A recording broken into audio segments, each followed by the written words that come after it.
टुनटुनी चिड़िया की माँ अब इस दुनिया में नहीं रही थी। वो सिर्फ अपनी दादी के साथ रहती थी। उसकी दादी उसे बहुत प्यार करती थी। आज जब टुनटुनी स्कूल से वापस आती है तो वो अपनी दादी से कहती है, दादी, अरे ओ दादी, मुझे आज खीर खानी है। मुझे आज नहीं खाना, मुझे सिर्फ खीर ही खानी है। लेकिन उसकी दादी उससे कहती है, अरे टुनटुनी बेटा, मैं कहाँ से लेकर आऊँ खीर के लिए दूध? तुम तो जानती हो मेरी हड्डियाँ बूढ़ी हैं। मैं अब बूढ़ी हो चुकी हूँ। मैं तो घर का गुजर बसर ही मुश्किल से करती हूँ बेटा। दादी, जग्गू रोज खीर लेकर जाता है। उनके घर तो गाय है। मैं भी आज सुंदरी आंटी से दूध लेकर आऊंगी। टुनटुनी की दादी उसे मना करती है।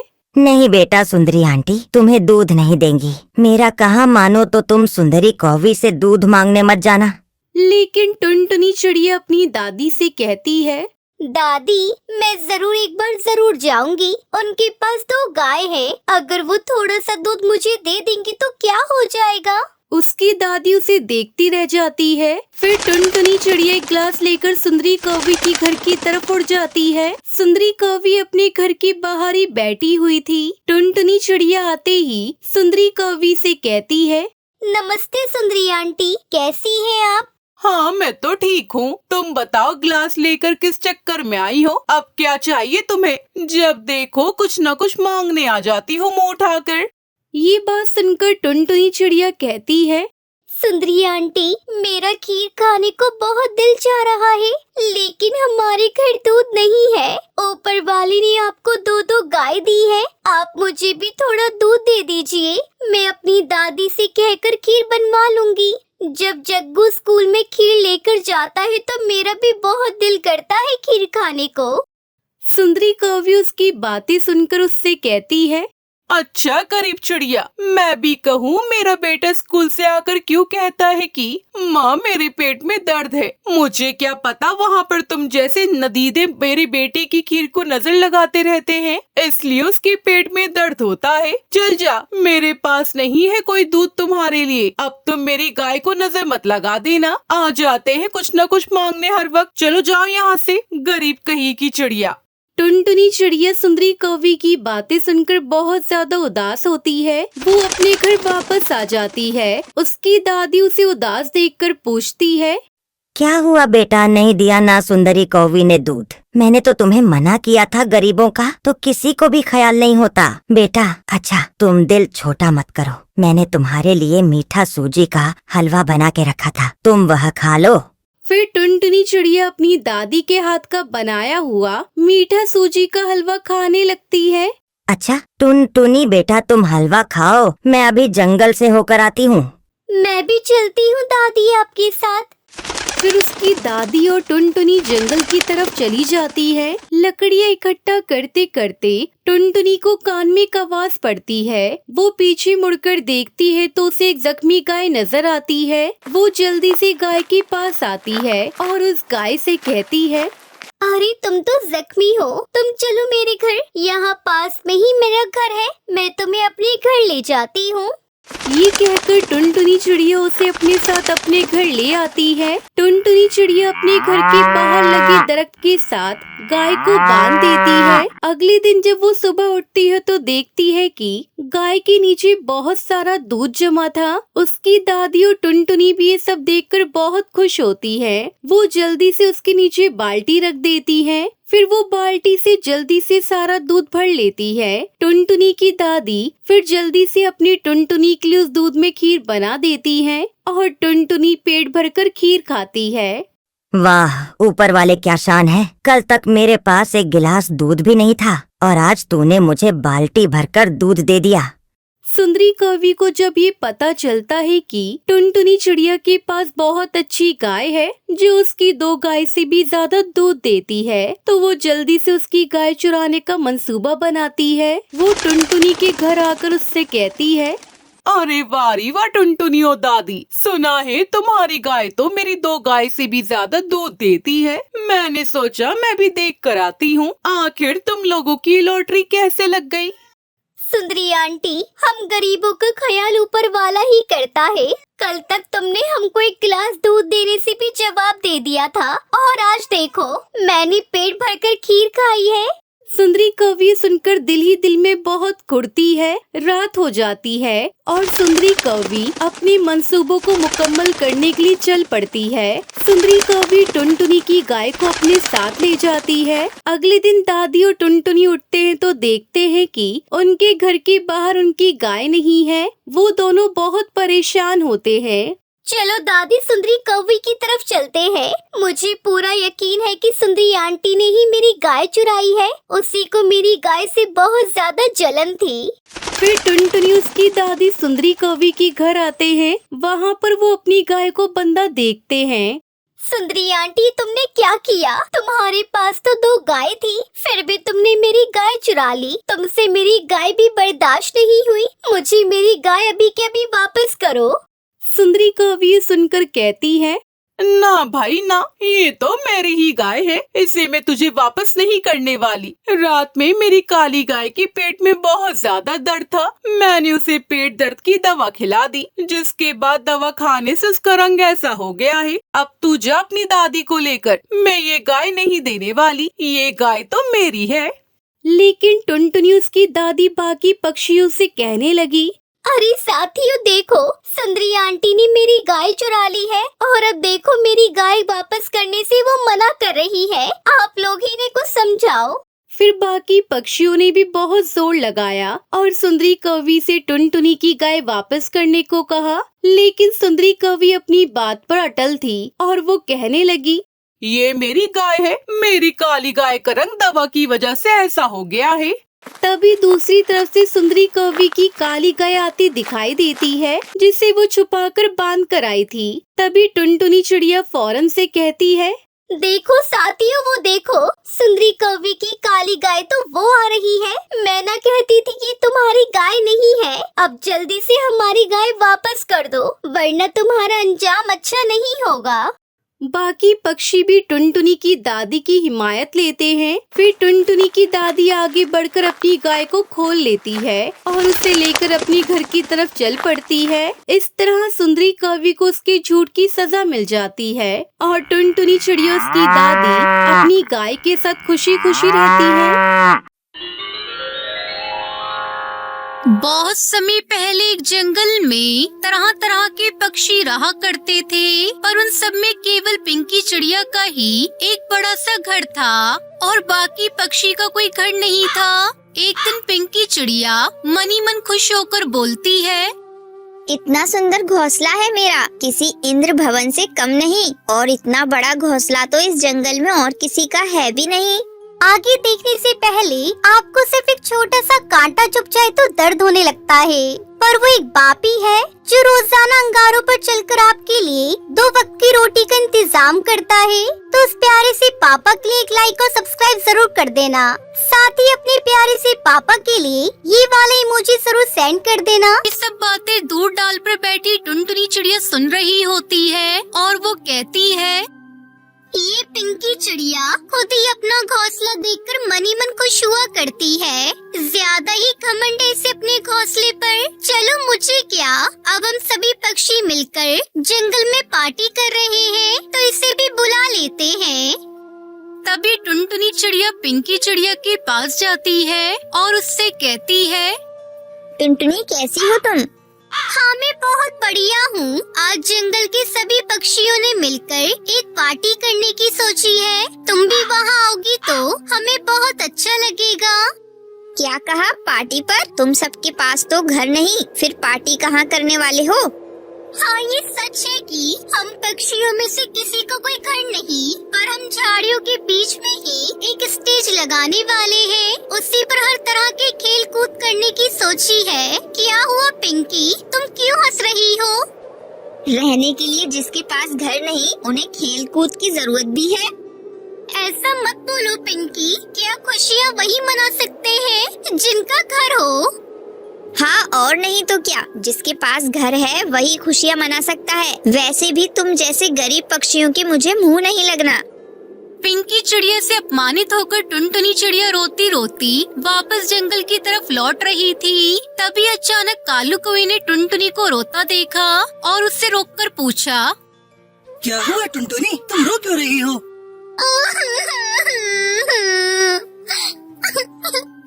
पार्टी के लिए न्योता देने में सभी पक्षियों के पास गई और मैं पिंकी चिड़िया के पास भी गई थी, पर पिंकी चिड़िया ने ये कहकर भगा दिया कि तुम बहुत गरीब हो, तुम्हारे पास रहने के लिए घर भी नहीं। उसने मुझे बहुत अपमानित किया। तुम अच्छे से जानती हो ना कि पिंकी चिड़िया को अपनी अमीरी का कितना घमंड है। तुम्हें ऐसे पक्षी के कहने का बुरा नहीं मानना चाहिए। ठीक है कालू भैया। अच्छा चलो हम दोनों स्टेज की तैयारी करते हैं। कालू कौवे ने समझाकर टुनटुनी चिड़िया का दिल बहलाया। फिर सभी पक्षियों ने मिलकर स्टेज बनाकर तैयारियां कर ली। तब बंटी कबूतर बोला, देखो हम सबका बनाया स्टेज कितना सुंदर लग रहा है। हाँ बिल्कुल सही कहा। चलो अब हम खेल प्रतियोगिताओं की शुरुआत करते हैं। यूं वो सभी इकट्ठे होकर खेल की शुरुआत करने ही वाले थे कि अचानक मौसम बदला और बरसात होनी शुरू हो गई। अरे ये क्या, अचानक से बरसात कैसे शुरू हो गई? अब पार्टी तो नहीं हो पाएगी। कितनी मेहनत से हमने स्टेज सजाया था। स्टेज को तो रहने दो दोस्तों, बरसात बहुत तेज होने वाली है और हम में से किसी के पास रहने की जगह नहीं है। इस बरसात में भीगते हुए हम सभी रात कैसे बिताएंगे? अब हम तीनों कैसे रह पाएंगे? यूं वो तीनों बरसात में भीगते हुए थर थर कांपते हुए वैसे ही खड़े रहे। अब हम सबको मिलकर कोई रास्ता निकालना होगा। आज की रात बिताने के लिए कोई जगह ढूंढनी होगी। हाँ मुझे एक रास्ता दिखाई दे रहा है। कौन सा रास्ता? इस पूरे जंगल में सबसे बड़ा घर पिंकी चिड़िया का ही है। वो मेरी बहुत अच्छी सहेली है। आज रात के लिए हम उसके पास आसरा मांग सकते हैं। उस घमंडी पिंकी चिड़िया से तुम आसरा मांगोगे? आज सुबह मैं उसे न्योता देने उसके घर पर गई थी तो पता है उसने मेरा कितना अपमान किया। हाँ बेचारी टुनटुनी चिड़िया ने मुझे सब बताया। तुम चिंता मत करो दोस्तों, वो मेरी बात नहीं टालेगी। मेरी दोस्त है, चलो मेरे साथ। बंटी कबूतर के कहने पर कालू कौवा टुनटुनी चिड़िया पिंकी चिड़िया से मदद मांगने गए। पिंकी दरवाजा खोलो। कौन है दरवाजे पर? मैं हूँ बंटी और मेरे दो दोस्त। पिंकी चिड़िया ने दरवाजा खोला। तुम सभी इकट्ठे यहाँ पर क्यों आए हो? क्या हुआ आज? तुम सबकी पार्टी थी ना? तुम्हारे लटके चेहरे देखकर लगता है जैसे पार्टी रुक गई है। हाँ दोस्त, बरसात की वजह से हमारी पार्टी थम गई। मैं तो पहले ही जानती थी कि ऐसा कुछ होगा। वैसे भी तुम जैसे गरीबों को पार्टी की क्या जरूरत? वो सब छोड़ो पिंकी, इस बरसात में हम सब बाहर नहीं ठहर पा रहे हैं। तो मुझसे क्या चाहते हो? क्या आज रात के लिए हम सबको अपने घर पर आसरा दोगी? सुबह होते ही हम चले जाएंगे। क्या कहा? मैं और तुम्हें आसरा दूं? मैं तुम्हें ऐसी वैसी चिड़िया दिखाई देती हूँ जो तुम सबको रहने के लिए घर दे? मेरा कोई साधारण सा घर नहीं है। ऐसा मत कहो पिंकी, आज रात तुम्हारे सहारे पर ही हम सब यहाँ आए हैं। मैं तुम्हें तो यहाँ रुकने दे सकती हूँ, लेकिन बाकी इन दोनों को नहीं। ठीक है फिर, जब तुम मेरे कहने पर इन्हें अपने घर एक रात रुकने नहीं दे सकती तो मैं भी नहीं रुक सकता। चलो दोस्त, हम कहीं पेड़ के खोल में आज की रात काट लेंगे। बंटी कबूतर ये कहकर अपने दोस्तों के साथ वहाँ से वापस लौटता है। उन तीनों पक्षियों ने बरसात में भीगकर आंसू बहाकर ही रात काटी। हम सबने बहुत बड़ी गलती कर दी है। पिछले कई दिनों से हम पार्टी, खेल कूद इन सब के लिए इतना समय निकाला, इतनी मेहनत की, पर हमने अपने लिए एक पक्का घर बनाने की नहीं सोची। अगर हमारा भी कोई घर होता तो हमें इतनी दिक्कत ना होती। मुझे लगता है अपने लिए हमें खुद का एक घर बना लेना चाहिए। फिर चाहे जैसी भी मुसीबत आए हम उसका सामना कर पाएंगे। हम सब मिलकर अपने लिए लकड़ी का घर बनाते हैं। पर टुनटुनी, हम लकड़ी का कैसे बनाएंगे घर? बनाने के लिए लकड़ी भी चाहिए और घर भी हमें बनाना नहीं आता है। तुम दोनों बस लकड़ियाँ लेकर आओ, मैं उनसे एक सुंदर सा घर बनाऊंगी। मैंने अपनी माँ से लकड़ी के खिलौने बनाना सीखे थे, तो मैं लकड़ी का घर भी बना लूंगी। फिर बंटी कबूतर और कालू दोनों जंगल से लकड़ी इकट्ठा करते हैं और टुनटुनी चिड़िया लकड़ी के 3 घर बना देती है। वाह टुनटुनी, तुमने तो अपना घर बनाने के साथ साथ हमारा घर भी बना दिया। तुम्हारा बहुत बहुत शुक्रिया। उस दिन के बाद से उन्हें बारिश के आने से डर नहीं लगता था और फिर वो सभी खुशी खुशी लकड़ी के बनाए घर में रहने लगते हैं। टुनटुनी चिड़िया ने आम बेचकर पैसे कमाए और खुशी खुशी इन पैसों को लिए वो अपने घर लौट रही थी, पर रास्ते में उसने देखा कि किसी का देहांत हुआ था। उसके सगे संबंधी सभी रो रहे थे। टुनटुनी ने उनके पास जाकर पूछा, कौन है वो और उनका देहांत कैसे हुआ? अपने आंसुओं को पोंछते हुए लूसी कबूतरी ने कहा, आगे देखने से पहले आपको सिर्फ एक छोटा सा कांटा चुभ जाए तो दर्द होने लगता है, पर वो एक बाप ही है जो रोजाना अंगारों पर चलकर आपके लिए 2 वक्त की रोटी का इंतजाम करता है। तो उस प्यारे से पापा के लिए एक लाइक और सब्सक्राइब जरूर कर देना। साथ ही अपने प्यारे से पापा के लिए ये वाला इमोजी जरूर सेंड कर देना। वो मेरे पति थे। हमारा आम का बगीचा था। पिछली बार जो बाढ़ आई थी उसमें हमारा सब कुछ नष्ट हो गया। छोटे छोटे आम तेज बरसात की वजह से टूटकर बिखर गए। ना जाने उनके मन में क्या चल रहा था, इस तरह हमें छोड़कर चले गए। लूसी से सारी बात जानकर टुनटुनी चिड़िया को बहुत दुख हुआ। वो अपने घर चली गई। क्या हुआ टुनटुनी चिड़िया, तुम्हारा चेहरा इतना उतरा हुआ क्यों है? आखिर बात क्या है? मेरे दिल की बात आप बहुत अच्छे से जान लेते हो। मैं जब भी उदास होती हूँ आप पहचान लेते हो, ना जाने कैसे। दरअसल जब मैं आम बेचकर घर वापस लौट रही थी तब मैंने किसी को मरा हुआ देखा। जब मैंने पूछताछ की तो पता चला कि कर्ज के बोझ के तले वो दबकर मर चुका है। क्या जिंदगी की कोई कीमत नहीं? उसे अपने बच्चों के बारे में सोचना चाहिए था, पर तुम्हारे हिम्मत की दाद देनी होगी। बाकियों की तरह हमारे भी आम के बगीचे नष्ट हो गए, तुमने अपनी हिम्मत नहीं खोई। आप ही ने तो अभी कहा ना कि जिंदगी बहुत खूबसूरत होती है। यूं वो पति पत्नी अपनी पिछली जिंदगी के बारे में कुछ बात कर रहे थे। आखिर इन दोनों की क्या कहानी है, चलिए हम इस कहानी में देखते हैं। ठीक 1 महीने पहले टुनटुनी चिड़िया अपने आम के बगीचे में खड़ी खुश हो रही थी। अरे वाह, इस बार तो आम की उपज बहुत ज्यादा हुई है। आम में मिठास भी बहुत ज्यादा है। इस बार हमें बहुत ज्यादा फायदा होने वाला है।